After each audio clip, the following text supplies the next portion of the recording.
Depois de compromissos internacionais nos Estados Unidos e na Europa, o presidente Luiz Inácio Lula da Silva volta ao país com uma tarefa nada fácil: definir o nome do novo Procurador-Geral da República em substituição, provavelmente, a Augusto Aras. Quem são os nomes que estão colocados nessa bolsa de apostas no Palácio do Planalto? Em Minas Gerais, a gente vai trazer um pouco de como tem sido o périplo do vice-governador Matheus Simões por Minas Gerais, na ausência do governador Romeu Zema, que também participou de vários compromissos internacionais. Ele tratou de participar muito mais proximamente de algumas situações relacionadas à transição de governo, dentro da Assembleia Legislativa, no trabalho que está acontecendo no Executivo e outros assuntos que podem repercutir em 2026. São esses os assuntos que a gente traz a partir de agora no 3 sobre os 3. Os principais fatos sobre os 3 poderes da República. 3 sobre os 3. Olá, tudo bem? Você está aqui no 3 sobre os 3, o podcast que semanalmente trata dos 3 poderes da República, o Executivo, o Legislativo e o Judiciário, e as interfaces entre eles, envolvendo o que acontece em Minas Gerais e também em Brasília, no Distrito Federal. Aqui na bancada comigo, mais uma vez, a nossa coordenadora e também âncora da FM O Tempo, Thalita Marinho. Como vai? Tudo bem, Thalita? Oi, Guilherme. Olá para você, mais uma vez aqui no podcast, e oi também para quem está nos acompanhando. E hoje, Thalita, estamos trazendo uma novidade, não é tão nova assim para quem já está nos acompanhando na FM O Tempo diariamente, das 7 às 9 da manhã. Mas para o nosso público, digamos, Prime, exclusivo do podcast, temos agora uma nova convidada que já chega com o status de permanente no nosso 3 sobre os 3. Francine Ferreira, editora-chefe de O Tempo Brasília, seja muito bem-vinda aqui ao 3 sobre os 3. Como vai, Fran? Oi, Brahim, tudo bem? Muito obrigada. Olá, Thalita, e também para todo mundo que nos ouve. É um prazer, estava ansiosa para participar desse bate-papo com vocês. Bom demais ter você de volta, Fran. O prazer é todo nosso em tê-la conosco. Depois a gente manda a listinha de pedidos, necessidades e demandas que o diretório aqui do 3 sobre os 3 Minas Gerais tem, em especial porque Brasília é onde gira o grosso do dinheiro, nosso diretório e as decisões, todas concentradas por aí. Então tem uns pedidos assim de quitutes, tem uns pedidos de outras coisas que a gente fará, Fran. Esperamos que você tenha assim o coração, o desprendimento de poder atender aquilo que a gente precisar aqui, tá ok? Assim, eu também tenho minhas demandas, vou apresentar uma listinha e aí a gente negocia. Pode ser? Pode ser, combinadíssimos. Vamos lá, para a gente começar aqui a nossa conversa sobre os assuntos da semana. Vamos primeiro começar por essa volta do presidente Luiz Inácio Lula da Silva ao Brasil, depois de participar de compromissos da Organização das Nações Unidas. Teve reunião com o presidente dos Estados Unidos, o democrata Joe Biden. Teve também o encontro muito esperado do ponto de vista da geopolítica internacional com o presidente ucraniano Volodymyr Zelensky, para ouvir uma palavra muito específica do governo brasileiro. E aí, são favoráveis ou contrários? Mas quem estava com essa expectativa talvez tenha se decepcionado. Fato é que o presidente da República volta para o Brasil com uma necessidade que parece muito específica do ponto de vista simbólico e dos seus aliados: escolher um nome para ser o próximo procurador-geral da República do país. Muito possivelmente em substituição a Augusto Aras, que até tentou, de alguma maneira, se apresentar, se oferecer ou se colocar como disponível para o jogo, mas não parece contar muito com a predileção, acho que diretamente do presidente Lula, talvez de alguns correligionários do PT, mas não exatamente do presidente da República. Para começar então essa nossa conversa, Francine, eu queria que você delineasse um pouco em qual é o campo que estamos nesse momento para essa escolha. O governo já ouviu algumas pessoas, está em que fase, digamos, dessa busca por um novo nome de PGR? Vamos lá, Ibrahim. Para começar, é importante também a gente só ressaltar a importância de um Procurador-Geral da República. Porque o que ele vai fazer ali na prática, né? É ele quem pede a abertura de inquéritos aí para investigar o presidente da República, ministros ministros, deputados e senadores, só que ao mesmo tempo também é um cargo político, porque o nome dele é indicado pelo presidente e ele precisa ser aprovado pelo Senado Federal.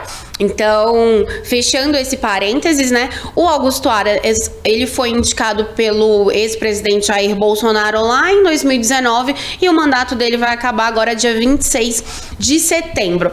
E aí, tem muita conversa sobre quando que o Lula realmente vai indicar, porque já tinha essa expectativa de que poderia ser na última semana, há uns 10 dias, quando ele voltou da Índia, né, que ele participou da cúpula do G20, isso não aconteceu, e a expectativa é que seja agora, porque ele vai dar uma pausa aí das viagens internacionais, né, então a gente espera que isso aconteça pelos próximos dias.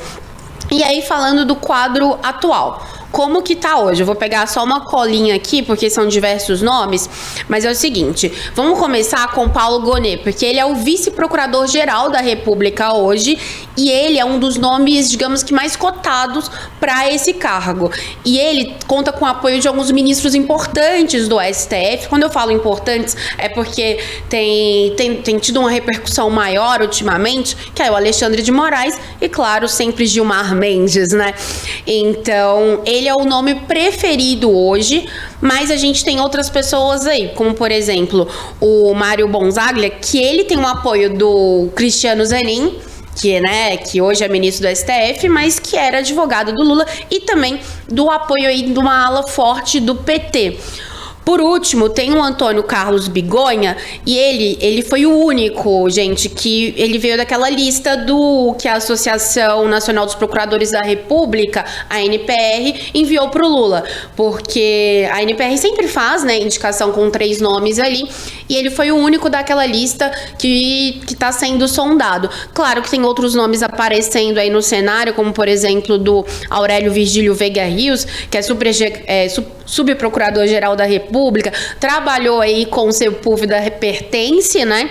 Mas também é uma conversa muito iniciante. Então a gente tem esses nomes, mas o Lula não tá, parece que com muita pressa, não.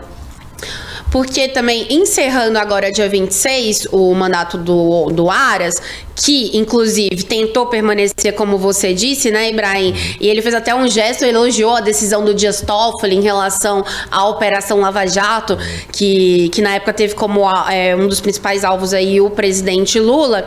E aí, ele não ficando, quem fica no lugar dele é a subprocuradora-geral da República, Eliseta Maria de Paiva Ramos, que fica aí enquanto não é decidido o nome, porque ainda tem que passar para o Senado, tem que ser aprovado no CJ, no plenário, então a gente pode ficar uns dias sem essa definição.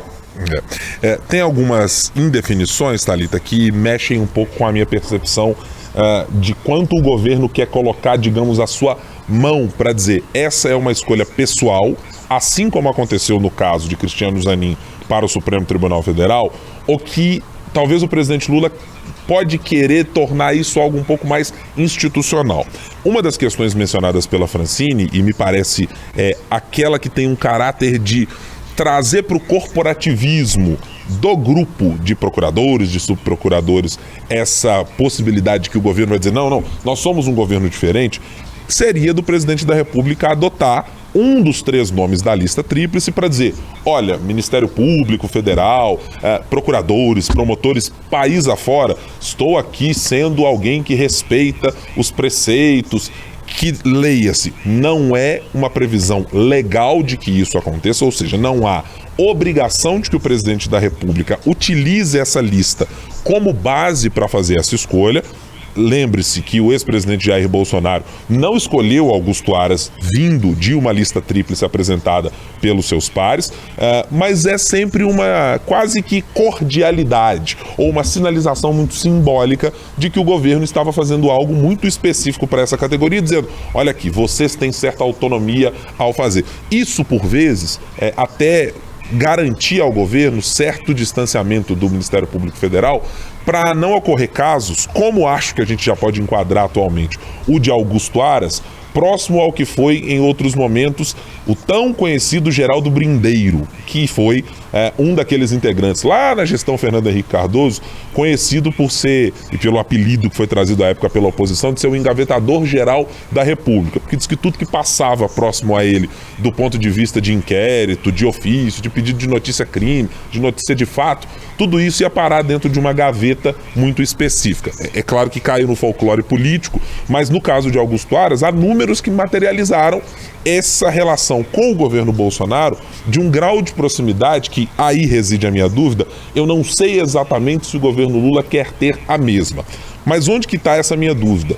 Ela reside em função de o governo ter tido, acho que mais do que o governo, o próprio presidente Lula, uma percepção de que talvez nas indicações para o Supremo Tribunal Federal, ou em algumas delas, talvez a mais específica de Dias Toffoli, nunca se correspondeu ao que se esperava do ponto de vista institucional e de decisões. Dias Toffoli foi um daqueles que colocou prego e pá de cal em diversos dos movimentos que prejudicaram muitíssimo o Partido dos Trabalhadores e o próprio Lula em decisões pessoais, em relação a velório de familiares e muito mais coisas dessa natureza.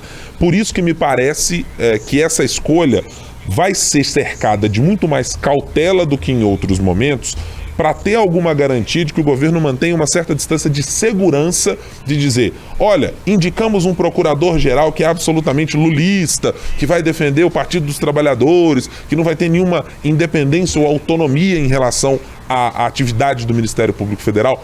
Não acho que o PT queira exatamente isso, porque pode ser usado mais uma vez como um mote de campanha. Daqui a pouco temos outras eleições para disputa nacional e para disputa nos municípios. E por vezes essas coisas ecoam ali numa espécie de antipetismo encapsulado e que volta durante as eleições. Mas me parece que essa escolha vai ser dotada de um pouco mais de cautela, ou pelo menos tem sido assim nos movimentos mais recentes, de onde eu estou observando, para ver como o PT se movimenta nesse caso. Queria a sua percepção, Thalita. Você acha também que tem, de alguma maneira, uma presença mais específica do presidente Lula de que vai querer matar no peito e dizer essa é uma escolha minha, ou você está entre aqueles que acham que o distanciamento pode ser uma dessas marcas? Eu acho que ele vai bater no peito e vai falar que a escolha é dele, Guilherme. Eu acho que, só pra gente contextualizar aqui, quando a gente fala do STF, por exemplo, das indicações, a gente precisa lembrar que dos 11 ministros no STF, 7 são indicados por governos do PT, 3 especificamente indicados pelo presidente Lula. Zanin é aí a última aposta, né? A indicação recente e talvez a aposta da vez. E acho que a gente precisa fazer também aqui um recontê daquilo que significa essas indicações dos últimos governos.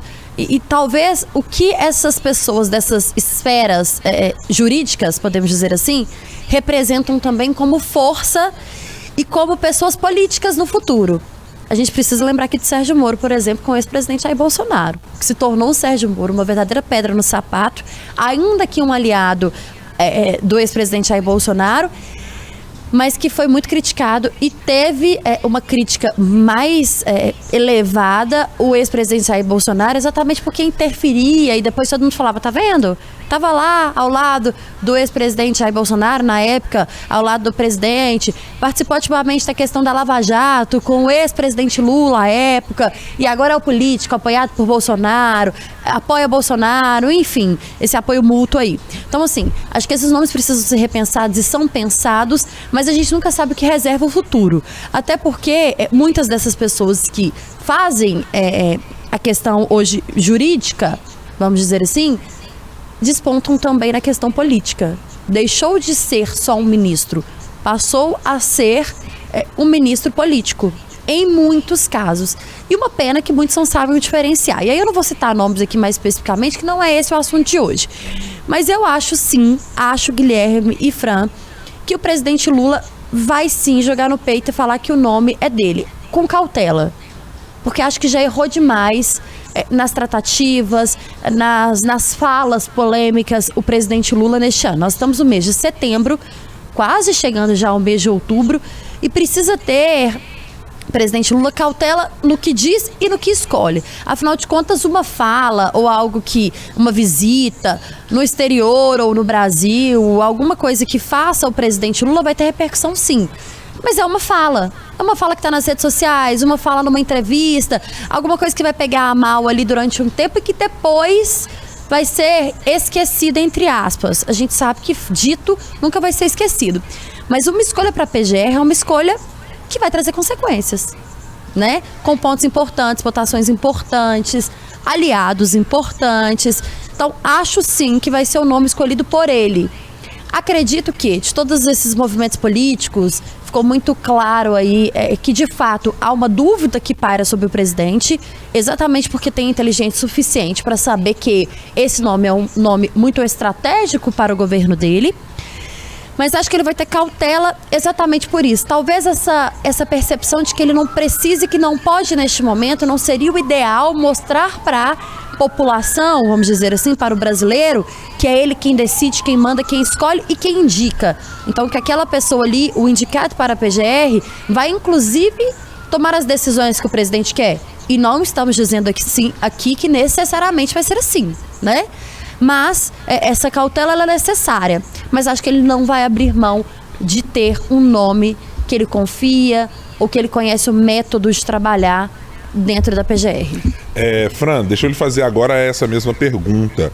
Você de alguma maneira identifica que o governo tenha ou possa ser uma intenção específica do presidente Lula de fazer uma escolha de um procurador-geral da República que possa ser aquele que vai participar de eventuais denúncias de outros casos envolvendo o ex-presidente Jair Bolsonaro, casos que estão em investigação por Polícia Federal e outros órgãos, que de alguma maneira o próprio PT, o presidente, vai querer colocar a sua digital para dizer: este aqui é o procurador que fez com que Jair Bolsonaro fosse condenado, para fazer uma relação talvez tão simbiótica assim com a Procuradoria, ou que ele possa optar mais pelo distanciamento e dizer: não tenho nada a ver com aquilo, investigação da PF, do Ministério da Justiça, do TCU e dos procuradores, não tem nada a ver com o governo do PT, a gente só fez uma escolha e ponto, acabou. Então, acho que tem dois cenários. Quando a gente pensa em PGR, que a gente está falando de Ministério Público, a gente está falando de um poder independente, né? Eu acredito que o presidente ele vai tentar manter uma questão mais independente. Justamente porque, ao mesmo tempo que tem essa escolha da PGR, tem a escolha agora de um novo ministro do STF, ou ministra do STF, para ficar aí no lugar da Rosa Weber, que aposenta no início de outubro agora. Então, se não me engano, dia 2 ou dia 5 de outubro, que ela faz 75 anos. Então, como o STF acaba tendo um caráter mais político na escolha dos nomes e tudo isso, tanto é que o ex-presidente Jair Bolsonaro, as indicações dele foram no Nunes Marques e o André Mendonça, e aí, por exemplo, hoje de Lula, além do Dias Toffoli, que foi uma pedra no sapato dele, como você mesmo disse, tem a Carmen Lúcia e o Cristiano Zanin, esse novo nome que vai vir aí. E aí isso cabe outra discussão também, e que a gente vai falar... Tá numa polêmica também, né? Exatamente porque parte da população e das lideranças políticas defende que tenha que ser um nome feminino, inclusive é assunto para outro podcast. Exato, a gente tem falado disso de representatividade, né, de ser uma mulher, porque em 130 anos a gente falou disso recentemente, para quem acompanha a rádio, né, que em 130 anos de STF, a gente teve somente 3 ministras, né, mulheres, Rosa Weber, Carmen Lúcia e a pioneira Ellen Grace, né, então, mas voltando um pouquinho, então em relação ao STF, como essa escolha é um pouco mais política, porque tem que se tomar muito cuidado com a PGR, porque é de fato quem vai investigar os parlamentares e tudo, mas é preciso sim ter esse caráter independente, porque é aquela máxima do direito, né, que está na Constituição, que os poderes têm que ser harmônicos entre si, né, mas também ter aí uma independência, uma autonomia. Então, assim, eu acredito, Ibrahim, voltando na tua pergunta, que deve ter um caráter mais independente, principalmente porque o presidente até tem demorado um pouco a escolher segundo interlocutores, justamente porque ele ainda não está convencido de nenhum nome. Então, assim, imagino eu, se fosse para escolher alguém mais ligado ao PT, por exemplo, um dos nomes poderia ser indicado pelo Zanin. Então, assim, a gente tem alguns cenários, o presidente está tentando buscar alguém que tenha um perfil mais independente e, assim... o ideal, o que seria um gesto até para os procuradores, seria realmente se ele escolhesse o nome da lista tríplice, né? Mas vamos aguardar. E há um componente também, né, Thalita e Francine? Nesse momento, todo mundo que vai se apresentar por uma candidatura dessa parece completamente um rosto de porcelana, cheio de virtudes, cheio de qualidades. Ninguém chega lá em frente ao presidente ou aos seus indicados, né, ou quem o leva até essa conversa para dizer: não, meu caso é o seguinte, eu tenho um perfil assim, tenho um perfil assado, tenho um problema com isso aqui tem uma questão pessoal. É o tipo de conversa que você se apresenta expondo as suas credenciais e normalmente você vai expor coisas, 99,9% das vezes elas são positivas. Com a combinação entre escrutínio público daquele profissional combinado com os seus feitos técnicos enquanto subprocurador, enquanto procuradores, etc., é que vai fazendo aquela junção para depois ter uma escolha na qual o presidente da República tem algum tipo de confiança, seja para interesses, digamos, republicanos, institucionais e os mais nobres e adequados da República, ou para aqueles que tenham algum foro pessoal para dizer: olha, eu quero alguém com quem eu possa pegar o telefone, bater um papo e dizer: olha, se acontecer isso aqui, vamos tomar um café, ou coisas dessa natureza.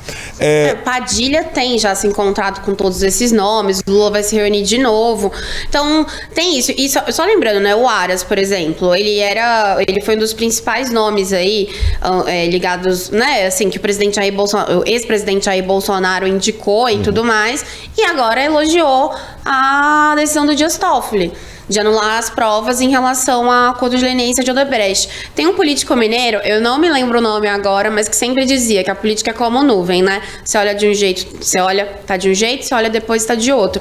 Então, assim, não tem como. Agora é aguardar essa escolha e ver também como é que vai se formar o STF. Ô Fran, eu não quero dizer aqui que eu sou tão velho quanto essa expressão, mas eu já ouvi ou li em algum lugar que ela é atribuída a Tancredo Neves. Se é verdadeiramente a ele ou não tenho exatamente essa certeza. Mas ela é atribuída majoritariamente, em quase que 100% das vezes, ao quase presidente da República, né? Eleito pelo Colégio Eleitoral, Tancredo Neves. Vamos mudar. Nossa, olha só, desculpa, eu já pesquisei, viu? E não é ou é aqui, Tancredo? Não é. Magalhães Pinto. Magalhães Pinto. Exato. Muito bem, tá vendo? São essas coisas, né? Aquela coisa de atribuir às vezes a Clarice Lispector, né? Quase todas as frases do mundo podem ser atribuídas a Clarice Lispector ou Arnaldo Jabor em algum momento. É verdade. Nesse caso, a Fran está trazendo aqui a precisão para este componente. Vamos agora passar aqui a nossa conversa no 3 sobre os 3 para falar sobre Minas Gerais. Vou puxar aqui a Thalita Marinho mais próximo para essa conversa para saber de você as suas impressões, Thalita, sobre esse período em que o vice-governador, professor Matheus, ou Matheus Simões, como eu assim ainda resisto em chamá-lo, esteve nos últimos meses, acho que nas últimas semanas, mas mais nos últimos meses, me parece muito mais mergulhado pelas suas agendas públicas no interior do estado, em eventos específicos, agora mais recentemente, nos quais o governador Romeu Zema não participou porque estava em viagens internacionais à Itália e depois aos Estados Unidos, e também a um outro país no qual esteve o governador junto da sua comitiva.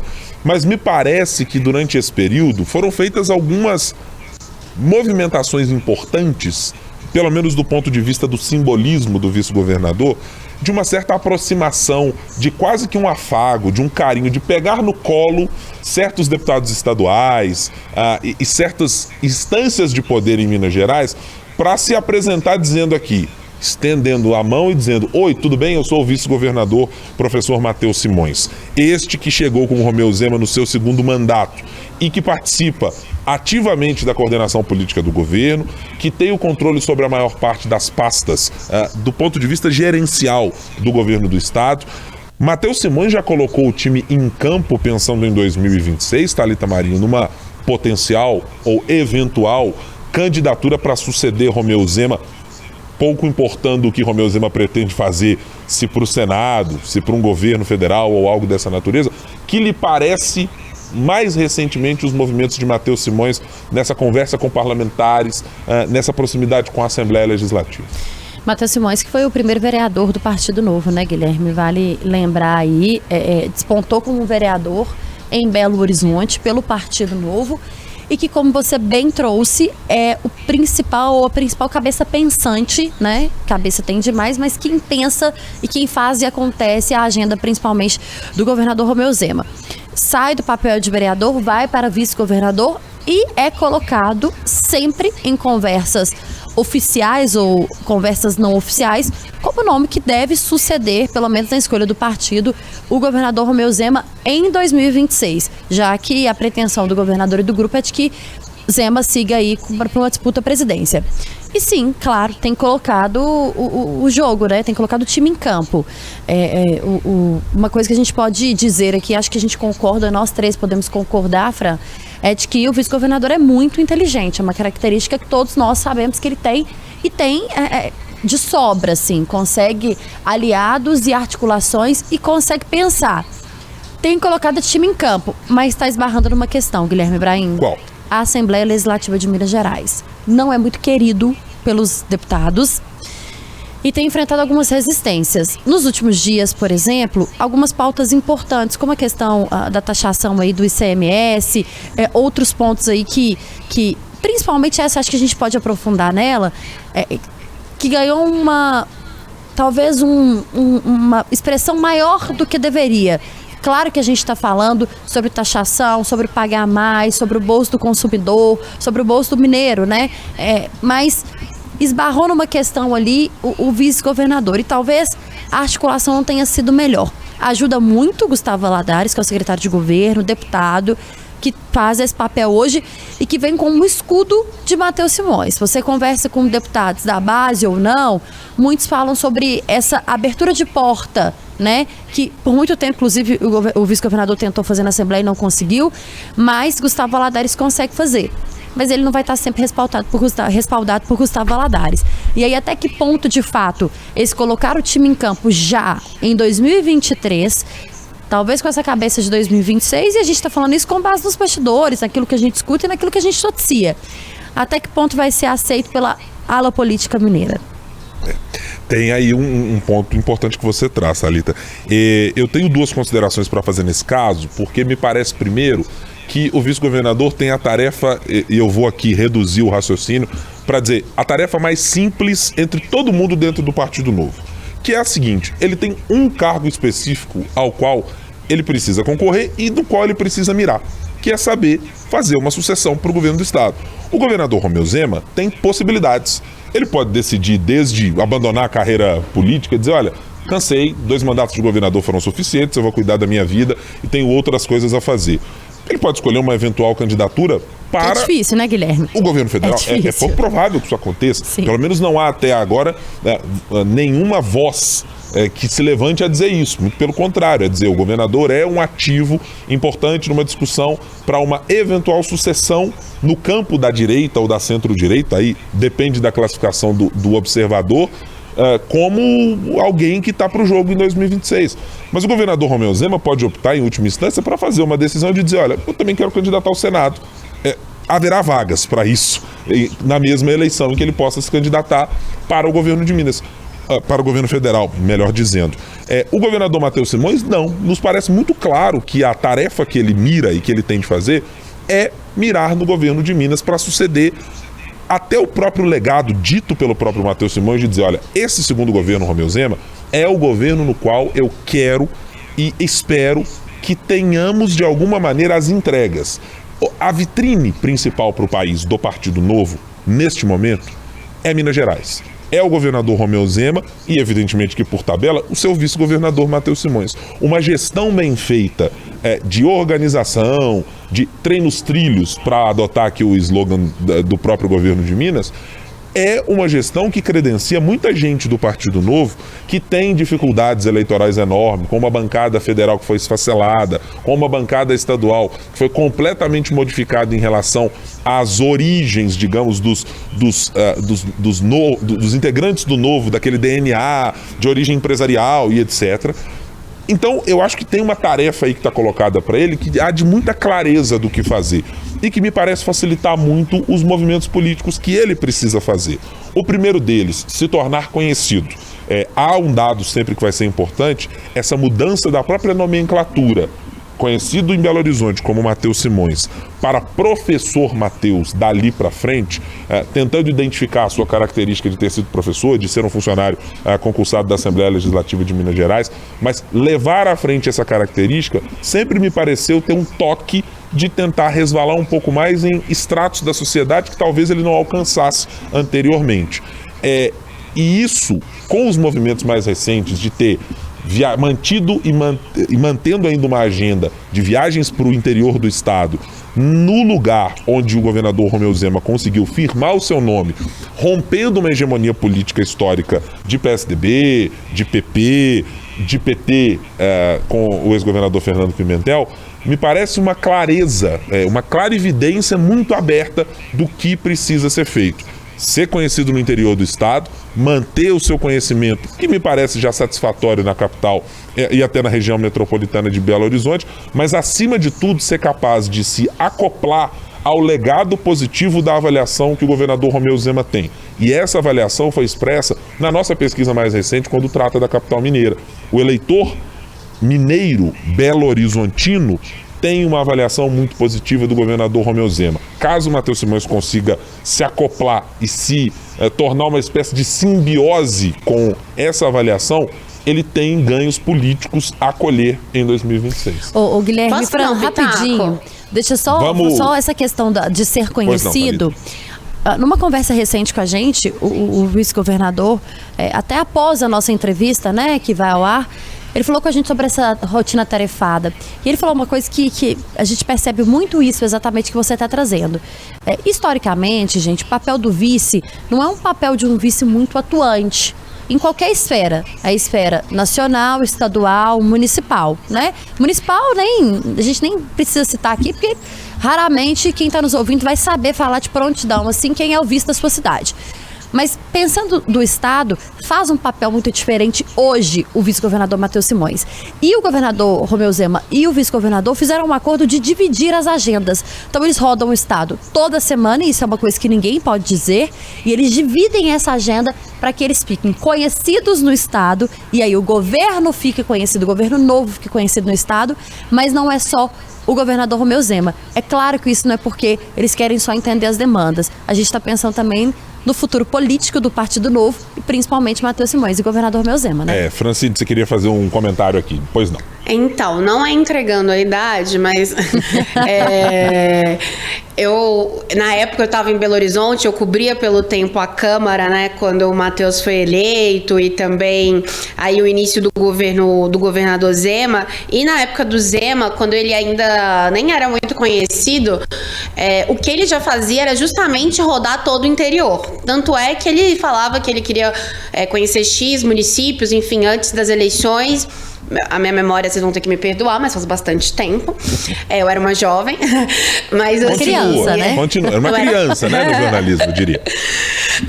Mas enfim, é uma estratégia do Novo sempre. A gente sabe da força que tem em Belo Horizonte, mas Matheus já foi vereador, as pessoas conhecem ele. O Zema fez isso e deu certo, que foi ir pro interior, se tornar conhecido, se mostrar próximo das pessoas, se mostrar um mineiro que quer ouvir as pessoas. Isso foi o mote. Na época, o vice dele era o Paulo Brandt, e aí os dois tiveram rusgas e tudo mais, só para lembrar como era antes.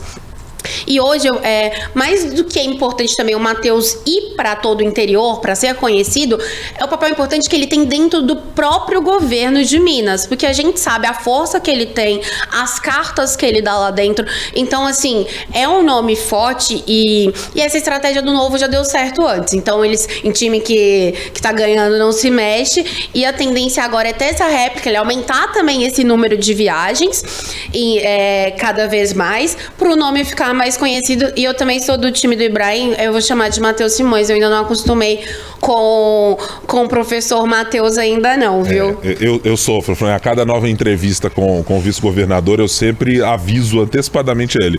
Falo, vice-governador, ou eu chamarei de vice-governador ou de Matheus Simões. Minha dificuldade ainda de incorporar o professor Matheus ao vocabulário, ela é permanente. Mas acho que nem ele mesmo, né, gente? Na verdade, assim, do ponto de vista estratégico, pelo menos no meu ponto de vista, se equivale alguma coisa aqui pra ele, mas não foi uma boa estratégia tentar mudar esse nome, não, viu? Raramente, e nós já estivemos em eventos em que ele estava, por exemplo, ele é apresentado como vice-governador professor Matheus. Esse é um ponto para discutirmos à luz do prisma do marketing político mais à frente, que aí na hora que as coisas começarem a ser testadas nas pesquisas internas, nos surveys dos partidos, etc., nós vamos entender o quanto essa mudança... E o Novo adora isso, né? Tudo isso relacionado a essas questões de pesquisa e tudo. Então, essa estratégia, vamos ver se vai funcionar. É igual sigla, né? Antigamente a gente pensava, nossa, ninguém vai falar MDB, é só PMDB, mudou. Republicanos, então assim, as coisas vão mudando, mas leva um tempinho. Tem até 2026, né?